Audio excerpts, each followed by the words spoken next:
Giants fans thought, here's this guy who loves the Giants franchise, who's got ties to ownership still. He's got freaking 6 Super Bowl rings. It's like a guy who, like, everybody knows is like a legendary, one of the best coaches to ever be in the league. And there's the rumor that he wants to beat Don Shula's record. Needs to, I think, about 14 wins to do it. And then there's the rumor that he was looking at being a head coach still. And obviously, there's the rumor that we might fire Brian Daboll. Rumor has it. But, there's also rumor we won't, so I'm not saying we're going to. But yeah, Bill Belichick has officially taken the offer as the head coach at UNC, the University of North Carolina. And I just find that extremely ridiculous. So they just let go 73-year-old Mack Brown. They wanted a younger set of eyes in there and brought in 72-year-old Bill Belichick to be their new head coach there. That 1 year difference. It's also his girlfriend's 24, 26. So there's definitely a younger set of eyes in that stadium. I don't think she's the one looking at the X's and O's. Well, they're really looking. Never mind. It's PG. there might be some O's involved, but not some. Yeah, and explicits. But yeah, I mean, it's just the whole thing's very shocking, and honestly, I think this says to me that the rumors that Brian Daboll may be coming back are a little bit more legitimate in my eyes now, because Bill has supposedly coveted this job for a long time. And, you heard, Julian Edelman talking on podcast about how he thinks that he would jump at the chance to be the Giants, new coach here. He left. You don't think he's talking to Mara? If he really wanted this job, you don't think he's talking to Mara and say, hey, I know you can't talk about this too much, but should I be applying elsewhere? Yeah, you would think just like, hey, mutual respect. You don't have to tell me, but is there an opportunity coming soon? Yeah. Because college wants to sign me to a 5-year deal. Yeah. Which I would then be 77 if you want to hire me. Yeah, the whole thing is just, I never thought I'd see it. And honestly, guys, I cannot see Bill Belichick going house to house trying to talk parents into being okay with the kid going there. And I can't imagine him, and no offense to him age-wise, I don't mean to be a jerk about it. I can't imagine Bill Belichick being able to develop a relationship quickly with an 18-year-old, 17-year-old. And that's what you have to do in this. That's what it's all about. If you notice that people who succeed, a lot in college are people who are very charismatic, people that are the instant leaders of that kind of way. Now, Bill Belichick is a leader, yes, but he's not a charismatic one. Like, he's the guy who's going to be at the couch at the kid's house, like, complaining about the way the meal is cooked for him. Well, it's funny because you see like a little bit of Bill, like outside of just like watching my games, like when he was on the Mana podcast, you see him like do some other stuff. Like, he's a little more lively than like we've seen of him for decades. Yeah, on the field, on the sideline, looking like a gay ant.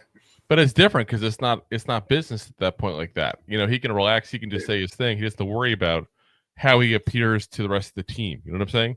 There is I hear what you're saying, but like sometimes when you go for a job interview, the interviewer is a little more uppity and charismatic until you get hired. Yeah. Which is kind of what you would do when you're scouted. Yeah, I don't know. I feel like it's gonna be difficult, and you got to keep in mind also the time period we're looking at here.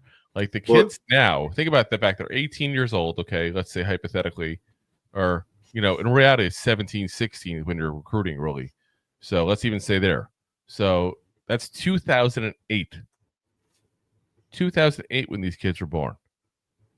So they really were watching football really until like, what do you want to say, 10 years ago? 2014? And he was in the middle of a dynasty with the Patriots? He was at the end of it, though. I mean... Yeah, but so they grew up watching football. Who's the best team in the NFL? oh, the Patriots, they got so many wins. They got the greatest head coach and the greatest quarterback playing from right now. You don't think there's any highlights over there? You don't think these kids in college know, like? Oh, I know they know, but what I'm saying is it's different because you're looking at a guy who a lot of his heyday was before they were born, before they're old enough to watch and enjoy football. I just don't know how much of that is portrayed like that. Now, the parents are probably really impressed when he comes home because to talk to them about their kid going to that school because of that. I just can't see him doing that and enjoying that. I really can't. And I think he's going to set it up. Somebody else does that for him, basically. I can see that, but I also can see you have the opportunity to play for a legend. You grew up knowing this guy played for a legend. Your father was probably really big into football, or both your parents were really big into football, and they tell you this guy has been a dynasty since I was a teenager.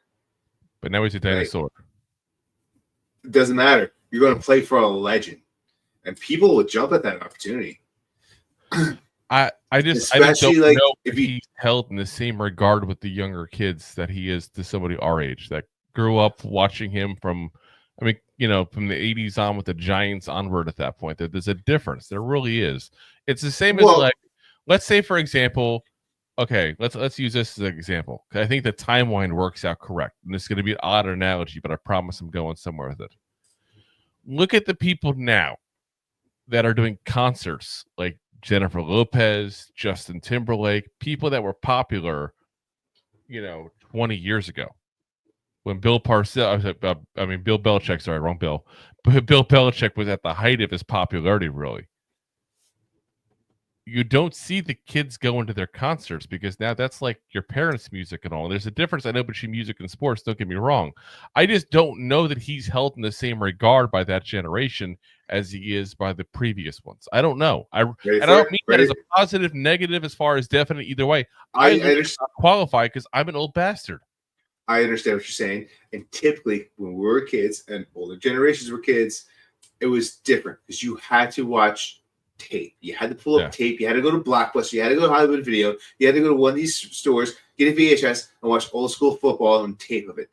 We got something that's cool. It's called YouTube and the internet, where you can pull up tape and see highlights of what this guy's done, different plays, and just see what they have done. And you can watch 20 years of clips in 20 minutes and be like, wow, this guy is fantastic. Because what your music reference has been making a big comeback, especially with the younger crowd that skipped. So there's been pretty big hit with the Gen Z, which is the crowd that's coming up now, is Limp Bizkit. Well, it's because Limp Bizkit's really good, but still. They did it all for the cookie. So you can take that cookie and stick it up your. But here's the example I'm going to use on this because I think I figured out a good analogy for us here in this whole thing. So for those of y'all that are watching, listening, that maybe like our age at that point, late 30s, early 40s, that kind of age. If you had the chance as a 16-year-old to go play for Bill Walsh, would that have excited you? Or would it have been too long ago if we understand who he was? If Bill Walsh played in modern time and was in a similar situation, yes. Because once again, those technology-driven kids and those crazy TikTok videos could watch highlights. Watch old school football like that. I really don't. You're right. You're right with the average football fan playing. You're right as the average football fan. But when your dedication is to go to the NFL and learn from the best and watching the best highlights, seeing what the best players have done, seeing what the best coaches have done, you're going to look at that history and you're going to find out who's trying to draft you. You're going to look at any person nowadays that's under a millennial, before they go on a date with someone, they're going to look at their history. They're going to go on their social media output. They're going to see what they've done in the past. They're going to see stupid comments you made 20 years ago. And that's just the average person looking to go on a date. You're talking about someone's going to get drafted by the NFL. There's a college player that's going to get scouted. You're not going to look at the coach, the legacy, and his history? Drew, you're absolutely amazing. Ridiculous for not thinking no. that the generation wanted to do that.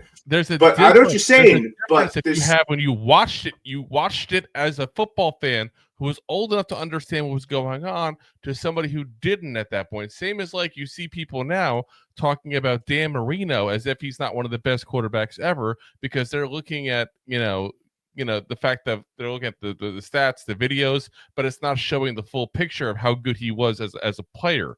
Like I said, I just don't know if a coach like him gets put in that kind of high regard, being the difference in generation. And I'm being very frank when I say I don't know. I'm not saying it's either way. I would imagine UNC would go ahead and have people look into that kind of stuff and, have informal surveys or whatever they do at that point to figure that stuff out. I'm not on a college marketing team, but I mean, I would hope they would figure that part of it out, and I'm sure he has some kind of plan built himself because he's got to understand that there is, a 60-year age gap almost with these players. And, maybe that's why he's dating this 25-year-old is to get a little more perspective of the younger mind. Could be, but not for her body, it's for her mind. Yeah. All right. So we just talked about who's he replacing? Mack Brown. How old is Mack Brown? 74. Was it 1 year old? The players go to play. Belichick was 72. He's 73. The players go to play. The players get scouted and drafted to play for him. The what? I'm sorry. The players get scouted. The players go. The people get scouted go play for Brown. It depends on what you want to say. Play.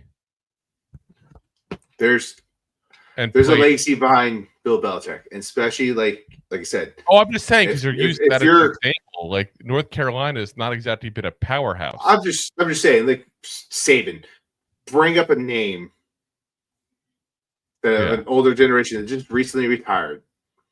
What's his face for Penn State before he started? Or what's his face at Penn State before he started touching kids? Or before he came out.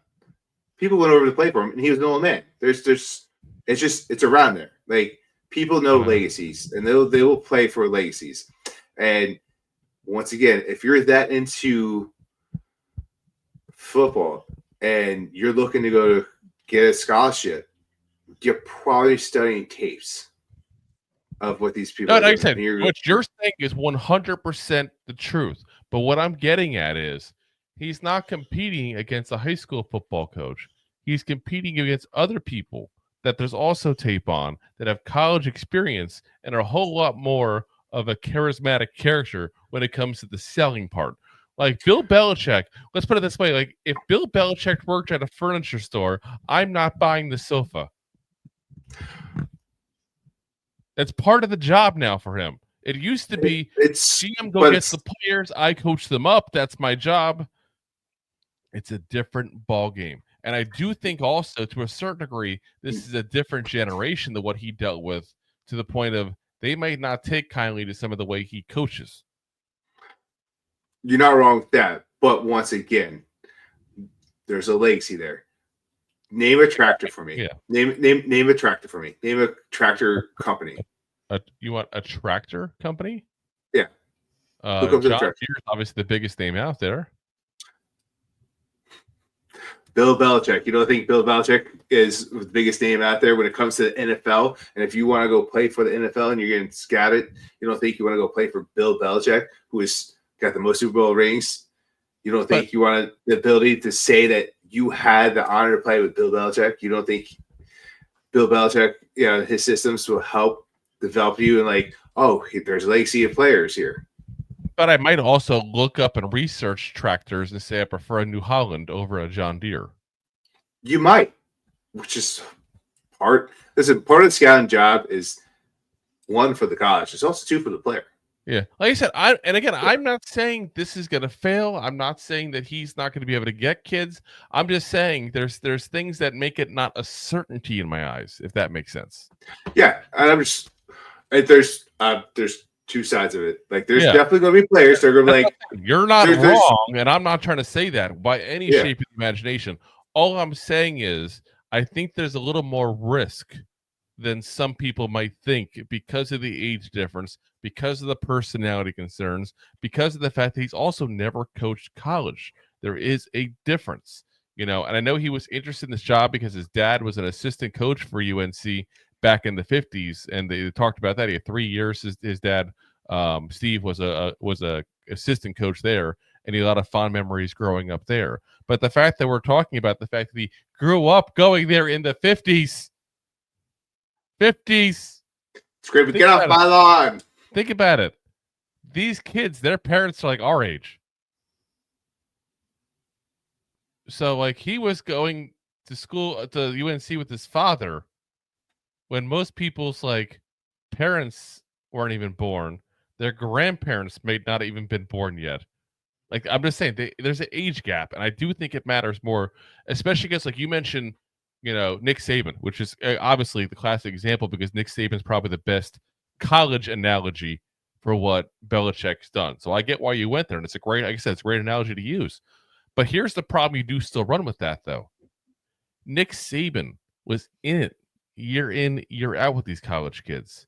He changed up a little bit probably every single year to adapt to the changing style because of the changing in generations. Bill Belichick didn't.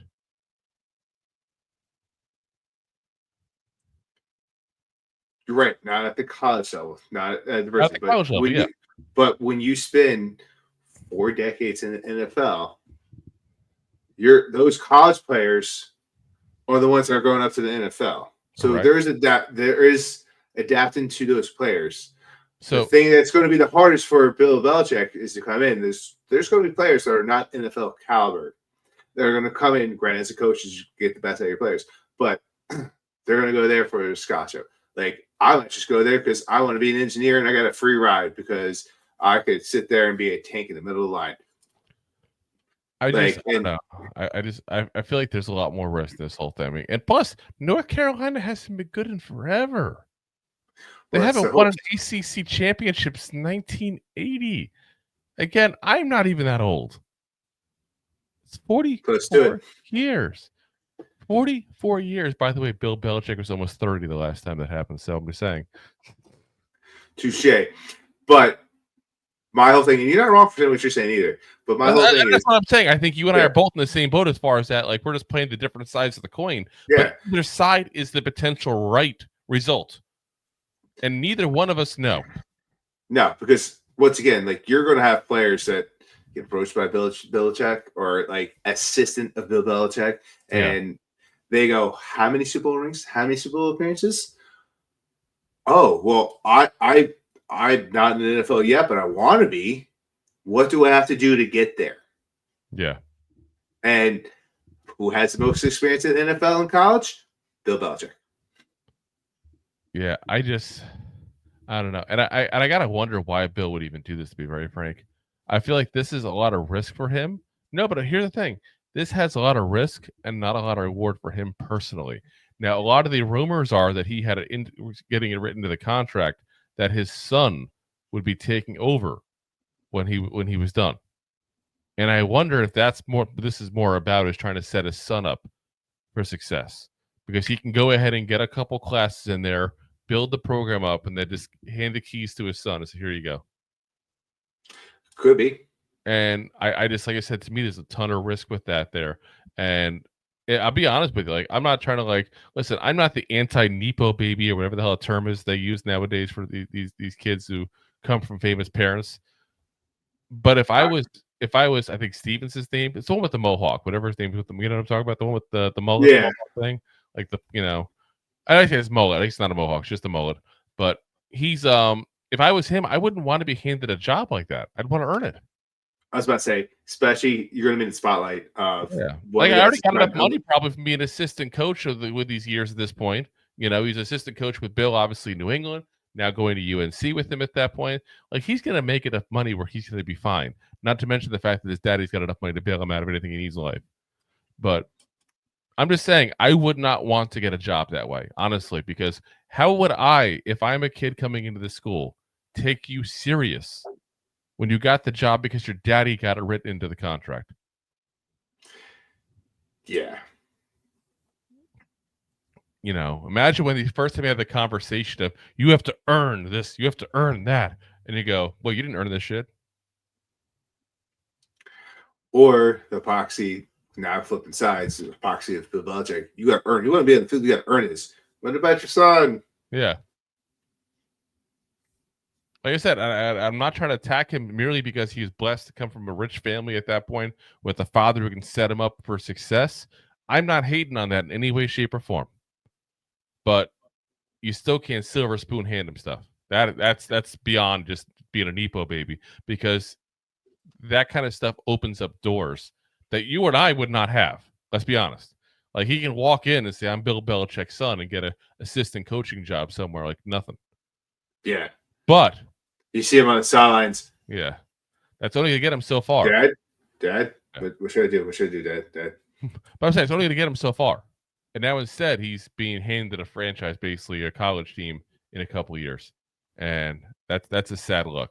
That really is. That's kind of an embarrassment for the Belichick family and for UNC if that does go down that way. You got to earn the spot. And when Bill's done and they think he's the best guy, why would they not hire him if they think he's the best guy? Because he also comes with Bill Belichick. Just saying. So, if you like that clip, then you will love the full episodes too. Find us on your favorite podcast app and look for us on all your favorite social media platforms. Thanks so much. Please, I'm begging you. Please.